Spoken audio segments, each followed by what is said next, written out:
అంటే ఇప్పుడు ఈ లేటెస్ట్‌గా వచ్చిన గణాంకాల ప్రకారం 2035కి మొత్తం వరల్డ్ వైడ్‌గా సగం మంది ఒబేసిటీతో బాధపడే అవకాశం ఉందనేది మనకి ఒబేసిటీ అవును. జర్నల్స్‌లో వస్తుంది. అవును. ఇది అంటే ఒబేసిటీ అనేది ఒక కీలకమైన కారణంగా మనం హార్ట్ అటాక్స్ ఆ! చెప్పొచ్చా? 100% ఇందాక సెడెంటరీ లైఫ్ బీఎంఐ హై అన్నాను గదా! ఆ! High BMI is nothing but obesity అండి. Overweight body mass index ఏ 20 21 22 మనకి 18 అని చెప్తారు. 17, 18. అవును. 25 ఈజ్ ఓవర్ వెయిట్ కింద లెక్క అవుతది. ఓకేనండి. 23కి 22 మెయింటైన్ చేస్తేనే బెటర్‌గా ఉంటుంది.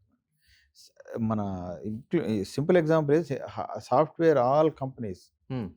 హెచ్ఆర్ వాళ్ళు సింపుల్‌గా అందరూ ఎంప్లాయ్ చేసుకునేటప్పుడు వాళ్ళ బీఎంఐ ఏంటి? కరెక్టే.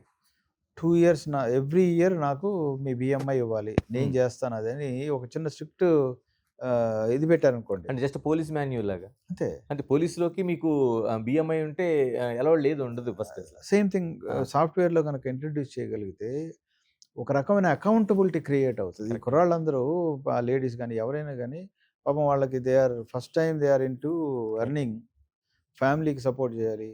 ఆహ్, వర్క్ హార్డ్ వర్క్ చేస్తే మనకి ఇంకా ఎక్కువ ఈ ఈ ఆలోచనలోనే ఉంటారు.